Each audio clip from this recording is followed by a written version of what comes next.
নমস্কার। যুবসাথী প্রকল্পের অনলাইনে ফর্ম ফিল আপ আপনি কীভাবে করবেন, সেই অনলাইন ফর্ম ফিল আপ পদ্ধতি আপনাকে এই ভিডিওতে দেখিয়ে দেবো এবং সঠিক পদ্ধতি আপনাকে এই ভিডিওতে দেখিয়ে দেবো। এবং সেই সঙ্গে আপনি যখন অনলাইনে আবেদন করবেন, আবেদনের পর আপনাকে কিন্তু প্রপার ডকুমেন্ট আপলোড করতে হবে, অর্থাৎ বৈধ ডকুমেন্ট আপলোড করতে হবে।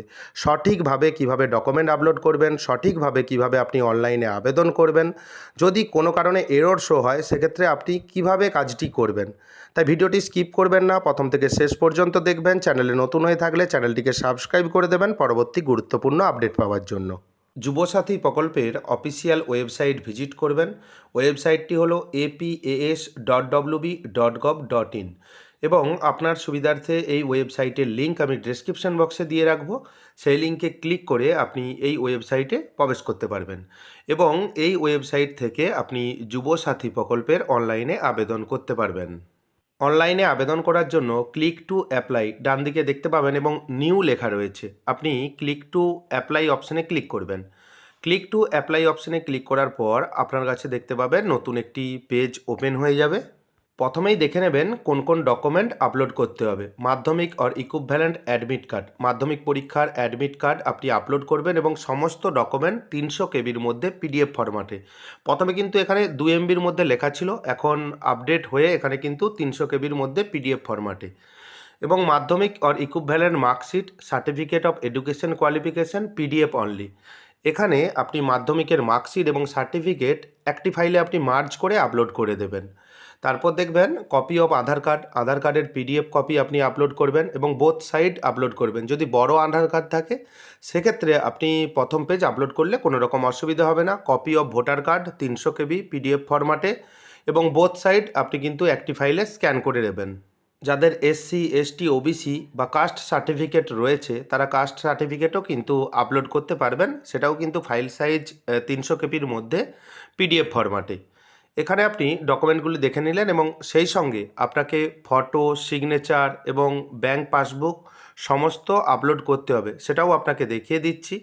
এবং মনে রাখবেন যে আপনি যে আপলোড করলেন সমস্ত ডকুমেন্ট কিন্তু অরিজিনাল ডকুমেন্ট আপনি স্ক্যান করবেন এবং জেরক্স কপি আপনি স্ক্যান করবেন না। তারপর দেখবেন first page of bank passbook আপনি যেখানে আইএফএসসি কোড, অ্যাকাউন্ট নম্বর লেখা রয়েছে সেটা আপলোড করবেন। যদি না ব্যাংক পাসবুক থাকে সেক্ষেত্রে আপনি ক্যান্সেল চেক আপলোড করবেন এবং তারপর দেখবেন এসসি, এসটি, ওবিসি সার্টিফিকেট যদি থাকে, রিসেন্ট পাসপোর্ট সাইজ ফটোগ্রাফ, এটা কিন্তু জেপিজি আর পিএনজি ফরম্যাটে, ম্যাক্সিমাম সাইজ 50 কেবির মধ্যে ফটো হবে এবং সিগনেচার 50 কেবির মধ্যে জেপিজি আর পিএনজি ফরম্যাটে। এই সমস্ত ডকুমেন্ট আপনাকে কিন্তু আপলোড করতে হবে এবং লাস্ট দেখতে পাবেন যে ভ্যালিড মোবাইল নাম্বার আপনার দরকার, কারণ ওটিপি আসবে, ওটিপি দিয়ে আপনাকে অথেন্টিকেশন করতে হবে।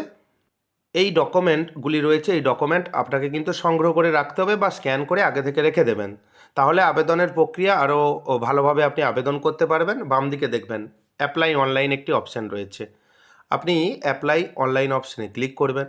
অ্যাপ্লাই অনলাইন অপশানে ক্লিক করার সঙ্গে সঙ্গেই আপনি দেখবেন applicant log in, enter your mobile number.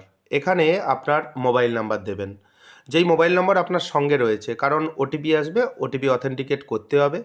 এবং মোবাইল নাম্বার দেওয়ার পর নিচে দেখতে পাবেন একটি ক্যাপচা কোড শো হচ্ছে। এই ক্যাপচা কোড আপনাকে সঠিকভাবে যে ক্যাপচা লেখা রয়েছে এখানে আপনাকে দিতে হবে। আপনি ক্যাপচা কোড দিলেন, ক্যাপচা কোড দেওয়ার পর নিচে দেখবেন গেট ওটিপি সিক্রেট পিন, আপনি গেট ওটিপি সিক্রেট পিন অপশানে ক্লিক করবেন। আপনি এই গেট ওটিপি এবং সিক্রেট পিন অপশানে ক্লিক করার সঙ্গে সঙ্গেই দেখতে পাবেন যে আপনার মোবাইলে একটি পপআপ মেসেজ শো হচ্ছে, new secret pin is send to your register mobile number. আপনি যে এখানে পিনটা সেন্ড করলেন আপনার যে মোবাইল নাম্বারে, সেখানে কিন্তু পিন চলে এসেছে এবং এখানে আপনি ওকে করবেন এবং পিনটি হবে 6টি সংখ্যার। সেই 6টি সংখ্যার পিন, সিক্রেট পিন বা ওটিপি বলেন, সেই ওটিপি আপনাকে এখানে ইনপুট করতে হবে। আপনি এখানে ইনপুট করলেন এবং ভেরিফাই পিন যে নিচে অপশান রয়েছে, ভেরিফাই পিন অপশানে ক্লিক করবেন। পিন ভেরিফাই হয়ে যাওয়ার পর এখানে অ্যাপ্লিকেশন ফর্ম ওপেন হয়ে গেছে। প্রথমেই বেসিক ডিটেলস, ডকুমেন্ট এবং ফাইনাল সাবমিট, 3টি কিন্তু স্টেপ রয়েছে। প্রথমেই দেখতে পাবেন যেই মোবাইল নম্বর দিয়ে আপনি লগ ইন করেছেন সেই মোবাইল নম্বর এখানে কিন্তু আপনি দেখতে পাবেন mobile number used for application. যেখানে ওটিপি দিয়ে আপনি লগ ইন করেছেন সেই মোবাইল নম্বর কিন্তু আপনার রেজিস্টার মোবাইল নম্বর হিসাবে গণ্য হবে। এবং তারপর ডান দিকে দেখবেন আধার নাম্বারের একটি জায়গা রয়েছে, সঠিকভাবে আপনার 12 সংখ্যার আধার নাম্বার নির্দিষ্ট জায়গায় দেবেন। তারপর দেখবেন beneficiary name as in MP or equivalent exam. আপনার মাধ্যমিক বা সমতুল পরীক্ষার যে অ্যাডমিট কার্ড বলুন, মার্কশিট বা সার্টিফিকেটে যে নাম রয়েছে সেই নাম এখানে দেবেন, ফার্স্ট নেম দেবেন। তারপর দেখবেন মিডিল নেম, যদি আপনার নামের মিডিল নেম থাকে মিডিল নেম দেবেন।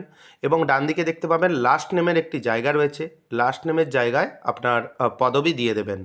এরপর মোবাইল নম্বরের একটি জায়গা রয়েছে, দেখতে পাবেন লিঙ্কড উইথ ব্যাঙ্ক অ্যাকাউন্ট। আপনার ব্যাঙ্ক অ্যাকাউন্টের সঙ্গে যেই মোবাইল নম্বর যুক্ত রয়েছে সেই মোবাইল নম্বর এখানে আপনাকে দিতে হবে। এবং সেই সঙ্গে ডান দিকে দেখতে পাবেন ইমেল আইডি ইফ এনি। আপনার যদি কোনো বৈধ ইমেল আইডি থাকে আপনি এখানে ইমেল আইডি দেবেন। Email ID optional, email ID নাও দিতে পারেন এবং আপনাকে কিন্তু মোবাইল নম্বর দিতেই হবে। এবং এখানে আপনি যা ফিল আপ করলেন সমস্ত তথ্য একবার ক্রস চেক করে নেবেন বা দেখে নেবেন কোনো ভুল হয়েছে কিনা। আপনি স্ক্রল ডাউন করে নিচের দিকে আসবেন, আসার পর এখানে জেন্ডার সিলেক্ট করবেন, মেল ফিমেল আদার্স এখান থেকে আপনি সিলেক্ট করবেন। এখানে আপনি ক্লিয়ার হয়ে গেলেন। অনেক বিতর্ক হয়েছিল যে শুধুমাত্র মেল ক্যান্ডিডেট অর্থাৎ পুরুষ ক্যান্ডিডেটরা আবেদন করতে পারবেন, এখানে কিন্তু ফিমেল ক্যান্ডিডেটরাও আবেদন কিন্তু করতে পারবেন। এরপর ডেট অফ বার্থ অর্থাৎ এখানে আপনাকে জন্ম তারিখ দিতে হবে DDMMYY ফরম্যাটে। জন্ম তারিখ কীভাবে দেবেন, এখানে DDMMYY ফরম্যাট লেখা রয়েছে, এখানে ক্লিক করবেন। ক্লিক করার পর এখানে কিন্তু ক্যালেন্ডার ওপেন হয়ে যাবে। এখান থেকে আপনার সঠিক জন্ম তারিখ যেটা মাধ্যমিকের অ্যাডমিটে রয়েছে, সার্টিফিকেটে রয়েছে, সেটা আপনি সিলেক্ট করবেন। এখানে বয়স হিসেব হবে 1/4/2026 হিসেবে। এখানে দেখবেন যদি আপনার বয়স এখানে গ্রিন কালিতে লেখা থাকে তাহলে আপনি কিন্তু আবেদন করতে পারবেন। আপনি আপনার জন্ম তারিখ দিলেন, এখানে দেখবেন রেড কালিতে লেখা চলে এলো আপনার বয়স, তাহলে কিন্তু আপনি আবেদন করতে পারবেন না, আপনি নট এলিজেবল। তারপর আপনি নিচে দেখতে পাবেন ফাদার্স নেম, আপনার বাবার নাম এখানে দেবেন, আপনার মায়ের নাম দেবেন। তারপর স্পাউস নেম, আপনি যদি বিবাহিত বা বিবাহিতা হয়ে থাকেন, আপনি যদি পুরুষ ক্যান্ডিডেট হয়ে থাকেন আপনার স্ত্রীর নাম দেবেন। যদি মহিলা ক্যান্ডিডেট হয়ে থাকেন তাহলে আপনি এখানে আপনার স্বামীর নাম দিয়ে দেবেন। তারপর category general, SC ST OBC, এখানে আপনার মতো আপনি ক্যাটাগরি সিলেক্ট করবেন। এবং আপনি যদি SC ST OBC সিলেক্ট করেন সেক্ষেত্রে এখানে আপনাকে কিন্তু সার্টিফিকেট নম্বর দিতে হবে।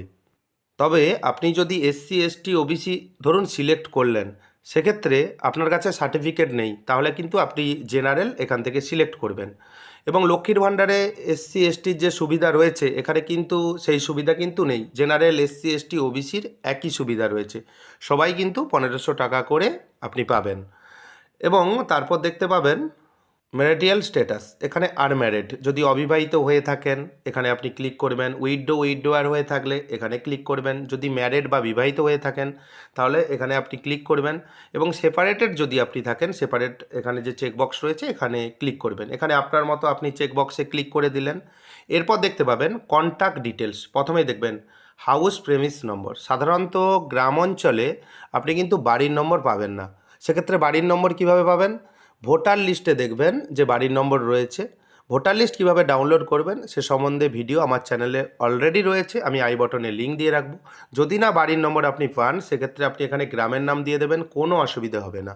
তারপর দেখবেন ভিলেজ, টাউন, সিটি, এখানে আপনার গ্রামের নাম দেবেন। তারপর পোস্ট অফিসের নাম দেবেন। এরপর দেখতে পাবেন ডিস্ট্রিক্ট বা জেলার নাম, এখানে আপনি সিলেক্ট করে আপনার ডিস্ট্রিক্ট বা জেলার নাম সিলেক্ট করবেন। তারপর দেখবেন এরিয়া একটি অপশান রয়েছে, ব্লক, মিউনিসিপ্যালিটি, কর্পোরেশন। আপনি যেই এরিয়ার বসবাস করেন, ধরুন আপনি ব্লক এরিয়ায় বসবাস করেন তাহলে ব্লকের চেকবক্সে ক্লিক করবেন। যদি মিউনিসিপ্যালিটি এরিয়ায় বসবাস করেন তাহলে মিউনিসিপ্যালিটি বা কর্পোরেশন যে চেকবক্স রয়েছে এখানে আপনি ক্লিক করবেন। ডান দিকে দেখবেন ব্লক বা মিউনিসিপ্যালিটি, এখান থেকে আপনাকে সিলেক্ট করে দিতে হবে। তারপর দেখবেন পুলিশ স্টেশন, এখানে পুলিশ স্টেশন যে সিলেক্ট রয়েছে অপশান, এখানে আপনি ক্লিক করবেন। তারপর এখান থেকে পুলিশ স্টেশন সিলেক্ট করবেন। তারপর দেখতে পাবেন জিপি ওয়ার্ড নাম্বার, এখান থেকে আপনার গ্রাম পঞ্চায়েত বা ওয়ার্ড সিলেক্ট করবেন। যদি পৌরসভা এলাকায় বসবাস করেন তাহলে এখান থেকে ওয়ার্ড সিলেক্ট করতে হবে, গ্রাম অঞ্চল হলে গ্রাম পঞ্চায়েত এখান থেকে সিলেক্ট করবেন। তারপর আপনার পিনকোড নম্বর দেবেন। তারপর দেখবেন স্টেটের নাম এখানে অটোমেটিক্যালি চলে এসেছে। এরপর আপনাকে কিন্তু মাধ্যমিক পরীক্ষা ইকুইভ্যালেন্ট এক্সামিনেশান ডিটেলস, আপনার মাধ্যমিক পরীক্ষার ডিটেলস দিতে হবে। ন্যূনতম যোগ্যতা মাধ্যমিক পাস। এখান থেকে যখন আপনি ক্লিক করবেন বোর্ডের সিলেক্ট অপশানে, এখান থেকে বোর্ডের নাম দেখতে পাবেন। আপনি যেই বোর্ড থেকে পাস করেছেন সেটা এখান থেকে সিলেক্ট করবেন। এই বোর্ড ছাড়া যদি অন্য কোনো বোর্ড বা ওপেন ইউনিভার্সিটি থেকে পাস করেন সেক্ষেত্রে আদার্স যে অপশান রয়েছে আপনি আদার্স অপশানে ক্লিক করবেন। এরপর মাধ্যমিকের অ্যাডমিটে দেখবেন রোল এবং নাম্বার লেখা রয়েছে। এখানে প্রথমে আপনি রোল দেবেন, তারপর নাম্বার দেবেন, এখানে ইয়ার বা বছর সেটা আপনি এখানে লিখে দেবেন। এবং তারপর আপনি দেখতে পাবেন যে এডুকেশন কোয়ালিফিকেশান হাইয়েস্ট, আপনার হাইয়েস্ট এডুকেশন কোয়ালিফিকেশান কী রয়েছে। এখানে তো আপনি মাধ্যমিকের রোল এবং নাম্বার দিলেন, আপনি যদি গ্র্যাজুয়েশন করে থাকেন এখানে গ্র্যাজুয়েশন দিয়ে দেবেন, যদি আপনি এইচএস পাস হয়ে থাকেন তাহলে হায়ার সেকেন্ডারি এখানে লিখে দেবেন, আপনার মতো আপনি লিখে দেবেন যেটা আপনার হাইয়েস্ট কোয়ালিফিকেশান রয়েছে। তারপর দেখবেন প্রেজেন্ট অকুপেশন, আপনার বর্তমান পেশা কি রয়েছে, এটা কিন্তু বর্তমান পেশা যেটা রয়েছে আপনি এখানে লিখে দেবেন। এবং সেই সঙ্গে আপনি যদি নট এমপ্লয়েড হয়ে থাকেন সেক্ষেত্রে এখানে আপনি নট এমপ্লয়েড লিখে দেবেন, কারণ এখানে দেখবেন বেকার ছেলে মেয়েদের জন্য 1500 টাকা করে প্রতি মাসে দেওয়া হবে। তাহলে আপনি নট এমপ্লয়েড মানে আপনি বেকার, সেক্ষেত্রে আপনি আপনার মতো এখানে নট এমপ্লয়েড লিখে দেবেন। এবং আপনার যেটা সুবিধা হয় আপনি লিখে দিতে পারেন, আমি রিকমেন্ড করব আপনি নট এমপ্লয়েড এখানে কিন্তু লিখে দেবেন। এরপর ব্যাঙ্ক অ্যাকাউন্ট ডিটেলস, আধার লিঙ্কের যে ব্যাঙ্ক অ্যাকাউন্ট রয়েছে সেই ব্যাঙ্ক অ্যাকাউন্ট কিন্তু এখানে দিতে হবে এবং আধার লিঙ্কড ব্যাঙ্ক অ্যাকাউন্ট প্রয়োজন। প্রথমেই আপনি দেখতে পাবেন যে ব্যাঙ্ক নেম, আপনার ব্যাংকের নাম দেবেন। তারপর দেখবেন ব্যাঙ্ক ব্রাঞ্চ নেম, কোন ব্রাঞ্চে আপনার অ্যাকাউন্ট রয়েছে সেই ব্রাঞ্চের নাম দেবেন। তারপর দেখবেন ব্যাঙ্ক অ্যাকাউন্ট নম্বর, আপনার ব্যাংকের যে অ্যাকাউন্ট নম্বর রয়েছে সেই ব্যাঙ্ক অ্যাকাউন্ট নম্বর দেবেন। তারপর দেখতে পাবেন আইএফএসসি কোডের একটি জায়গা রয়েছে, এখানে আপনি আপনার ব্যাংকের আইএফএসসি কোড এখানে কিন্তু দেবেন এবং সঠিকভাবে এই তথ্য দেবেন। ব্যাংকের তথ্য যদি আপনি ভুল করে দেন সেক্ষেত্রে কিন্তু আপনার টাকা পাওয়ার ক্ষেত্রে অসুবিধা হতে পারে। এখানে সমস্ত যে তথ্য আপনি কিন্তু ক্রস চেক করে মিলিয়ে নেবেন যে ঠিকঠাক ফিল আপ করেছেন কি না। তারপর দেখবেন নিচে একটি গুরুত্বপূর্ণ অপশন রয়েছে, whether financial assistant receive for government except for any state provided financial assistant for educational benefit or scholarship. এখানে একটি নিয়ম রয়েছে, আপনি যদি কোনো স্কলারশিপের টাকা পান, ধরুন আপনি ঐক্যশ্রী, স্বামী বিবেকানন্দ, মেধাশ্রী বিভিন্ন রকম স্কলারশিপের টাকা পান, সেক্ষেত্রে কিন্তু আপনি এখানে আবেদন করতে পারবেন, সেক্ষেত্রে ইয়েস করে ডিটেলস দিয়ে দেবেন। যদি আপনি ধরুন কৃষক বন্ধুর টাকা পান, লক্ষ্মীর ভাণ্ডার বা অন্য কোনো প্রকল্পের টাকা পান সেক্ষেত্রে আপনি কিন্তু আবেদন করতে পারবেন না। আমার আগের ভিডিওতে অনেকে কমেন্ট করেছেন আমি লক্ষ্মীর ভাণ্ডারের টাকা পাই, আমি কৃষক বন্ধু প্রকল্পের টাকা পাই, আমি আবেদন করতে পারবো কি না। এখন গভর্নমেন্ট নোটিফিকেশন অনুযায়ী আপনি কিন্তু আবেদন করতে পারবেন না। পরে যদি কোনো রকম চেঞ্জেস আনা হয় অবশ্যই আমার চ্যানেলের মাধ্যমে আপনি জানতে পারবেন, তাই চ্যানেলটিকে কাইন্ডলি সাবস্ক্রাইব করে রাখবেন পরবর্তী আপডেট পাওয়ার জন্য। এখানে যদি আপনি ইয়েস করেন, এখানে ইফ ইয়েস গিভ ডিটেলস, আপনি কোন প্রকল্পের টাকা পান এখানে কিন্তু ডিটেলস দিতে হবে এবং আপনি এখানে নো করে দেবেন এবং সেভ বেসিক ডিটেলস অপশানে ক্লিক করবেন এবং যদি আপনি কোনো প্রকল্পের টাকা পান, যদি আবেদন করেন সেক্ষেত্রে ইয়েস করে ডিটেলস দিতে হবে। এবং এখানে আপনি দেখবেন নেক্সট স্টেপে চলে এসেছে, এখানে ডকুমেন্ট আপলোড করতে হবে এবং ডকুমেন্ট ডেসক্রিপশান রয়েছে, ডকুমেন্ট টাইপ রয়েছে এবং সমস্ত যে ডকুমেন্ট কিভাবে আপনি আপলোড করবেন সেটাও আপনাকে দেখিয়ে দেবো এবং ডকুমেন্টের সাইজ হচ্ছে 300 কেবির মধ্যে পিডিএফ, তবে ফটো এবং সিগনেচারের ক্ষেত্রে জেপিজি এবং পিএনজি ফরম্যাটে আপনাকে আপলোড করতে হবে। এখানে আপনি দেখতে পাবেন যে ডকুমেন্ট আপলোড করার জন্য ডকুমেন্ট টাইপ যে অপশান রয়েছে এখানে আপনি সিলেক্ট অপশানে ক্লিক করবেন। প্রথমত আপনি সিলেক্ট অপশানে ক্লিক করলেন, সিলেক্ট অপশানে ক্লিক করার সঙ্গে সঙ্গেই আপনার কাছে কিন্তু ডকুমেন্ট লিস্ট এখানে ওপেন হয়ে যাবে। প্রথমেই দেখবেন মাধ্যমিক অর ইকুইভ্যালেন্ট অ্যাডমিট কার্ড, বয়সের প্রমাণপত্র হিসাবে আপনাকে মাধ্যমিকের অ্যাডমিট কার্ড জমা করতে হবে, এখানে আপনি সিলেক্ট করলেন। চুজ ফাইল যে অপশান রয়েছে চুজ ফাইল অপশানে ক্লিক করবেন, ক্লিক করার সঙ্গে সঙ্গে ইন্টারনালে আপনি স্ক্যান করে রেখেছেন মাধ্যমিকের অ্যাডমিট কার্ড, এখান থেকে সিলেক্ট করবেন। সিলেক্ট করে দেওয়ার পর সেভ ডকুমেন্ট যে অপশান রয়েছে সেভ ডকুমেন্ট অপশানে আপনি ক্লিক করবেন এবং সঙ্গে সঙ্গেই দেখবেন ডকুমেন্ট আপলোড সাকসেসফুলি একটি মেসেজ আসবে, এখানে কিন্তু ওকে করে দেবেন। দেখবেন আপনার মাধ্যমিক আর ইকুইভ্যালেন্ট অ্যাডমিট কার্ডের ডান দিকে এখানে দেখবেন গ্রিন কালারের লেখা চলে এসেছে, অর্থাৎ ডকুমেন্ট আপলোড হয়ে গেছে। দ্বিতীয় ডকুমেন্ট টাইপ যে অপশান রয়েছে এখানে পুনরায় সিলেক্ট করবেন, যেই ডকুমেন্ট আপলোড করেছেন সেটা কিন্তু আর এখানে দেখতে পাবেন না। তারপর দেখবেন আপনার যে মাধ্যমিকের মার্কশিট এবং সার্টিফিকেট সেটা একই সঙ্গে আপনাকে পিডিএফ করে রেখে দিতে বলেছিলাম, সেটা সেম পদ্ধতিতে আপনি কিন্তু আপলোড করবেন। এখান থেকে ইন্টারনাল থেকে সিলেক্ট করবেন, দেখতে পাবেন এখানে সেভ ডকুমেন্ট অপশানে ক্লিক করবেন। এখানে দেখতে পাবেন আবার পপ আপ মেসেজ আপনার কাছে কিন্তু চলে আসবে যে ডকুমেন্ট আপলোড সাকসেসফুলি, এখানে আপনি ওকে করে দেবেন। ওকে করে দেওয়ার পর তারপর দেখবেন ডকুমেন্ট টাইপের আবার একটি অপশান রয়েছে, আপনি ডকুমেন্ট টাইপ অপশানে ক্লিক করবেন। তৃতীয় যে ডকুমেন্টস আধার কার্ডের বোথ সাইড আপনি কিন্তু আপলোড করবেন, অর্থাৎ দুই দিক আপলোড করবেন। চুজ ফাইল অপশানে ক্লিক করবেন, এখান থেকে ইন্টারনাল থেকে আপনি ডকুমেন্ট সিলেক্ট করে সিলেক্ট করবেন। সিলেক্ট করে দেওয়ার পর আপনি কিন্তু দেখতে পাবেন যে সেভ ডকুমেন্ট অপশানে ক্লিক করবেন।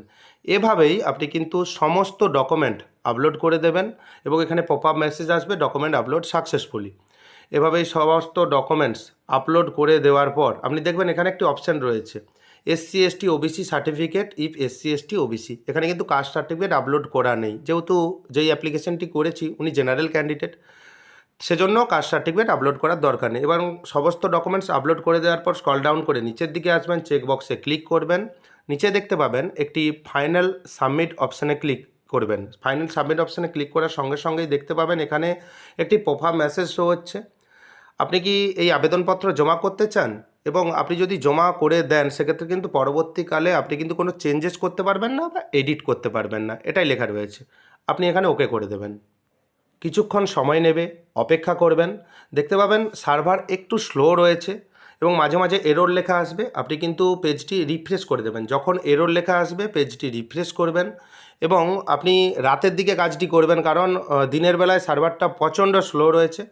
এবং কিছুক্ষণ পর আপনি দেখবেন যে ফাইনাল সাবমিট আপনার কাছে একটি মেসেজ শো হবে এবং অ্যাকনোলেজমেন্ট নম্বর শো হবে, সেটাও আপনাকে দেখিয়ে দিচ্ছি। এখানে দেখতে পাচ্ছেন your application form has been submitted successfully, your application ID. এখানে অ্যাপ্লিকেশন আইডি নোট করে নেবেন এবং তারপর দেখবেন অ্যাপ্লিকেশন ফর্ম বলে একটি অপশান রয়েছে। আপনি অ্যাপ্লিকেশন ফর্ম অপশানে ক্লিক করবেন।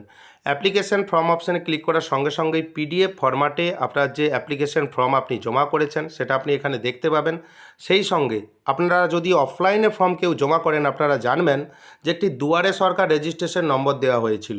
সেই দুয়ারে সরকার রেজিস্ট্রেশন নম্বর কিন্তু এখানে জেনারেট হয়ে গেছে। আপনার ফটো, সিগনেচার, সমস্ত কিছু তথ্য আপনি কিন্তু এখানে দেখতে পাবেন। যেই ডিটেলস আপনি ফিল করলেন সমস্ত তথ্য আপনি দেখতে পাবেন। পরবর্তীকালে স্ট্যাটাস কিভাবে দেখবেন সেই সম্বন্ধে ভিডিও আপনি আমার চ্যানেলেই দেখতে পাবেন, তাই চ্যানেলটিকে সাবস্ক্রাইব করে দেবেন পরবর্তী গুরুত্বপূর্ণ আপডেট পাওয়ার জন্য। ভিডিওটি কেমন লাগলো জানাবেন। যদি ভিডিওটি ভালো লাগে ভিডিওটি লাইক করে দেবেন এবং বন্ধুদের মধ্যে বেশি বেশি করে শেয়ার করবেন। ভিডিওটি দেখার জন্য আপনাকে অসংখ্য ধন্যবাদ। ভালো থাকবেন।